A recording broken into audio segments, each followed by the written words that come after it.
Hi, Vince with the Red Door Vineyard, and it is the first day of March, a beautiful, sunny, warm day. And as you can tell, all of our grapevines have been pruned.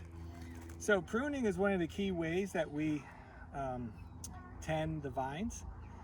So the idea behind pruning was that if we didn't cut anything off the vine, each of these vertical canes, which I'm going to grab one from the ground because the guys haven't cleaned them up yet, but each one of these canes has all the leaves and the fruit on it from last year.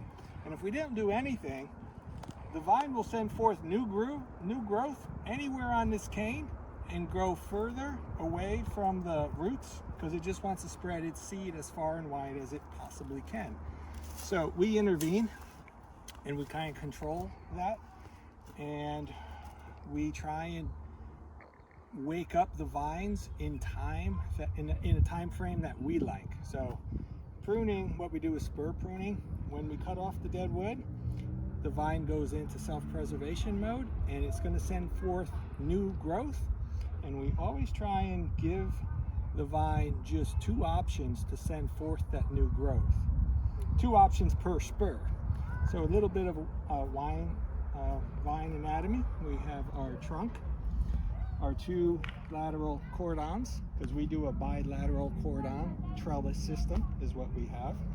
And then each one of these spurs is where we're trying to direct the vine's energy. Each of these spurs has 2 little buds on it, or should have 2 buds if whoever was pruning was counting and not just clipping. So when the vine sends forth its new growth, it will send it from both of those buds if all goes well. And then next year we'll have 1 cluster of grapes per vertical shoot. Should have about 20 to 40 vertical shoots, therefore clusters per vine. That would be about 6 or 7 pounds of fruit per vine. And we'll probably harvest, if it's a good year, 3,000 pounds of fruit from the 450 vines that we have. So that is the pruning process, which we had just done and wanted to share with everyone because I know we are still operating under COVID, so we're not getting together in work parties to do this. But maybe next year, I'm optimistic, we'll be able to get everyone up on the hill pruning the vines. We'll see how that goes.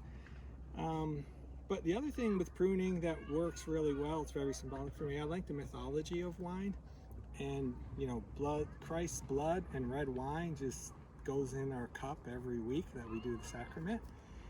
And the other thing that I find really amazing is that the timing of the vines with the pruning coincides with Lent. The new life that shoots forth coincides with Easter and the rebirth, and is just a yearly reminder that every year we have the opportunity for new life, new hope, and to be better versions of ourselves. So cheers, have a glass of wine. Look forward to drinking some of this wine about 4 or 5 years down the road with y'all.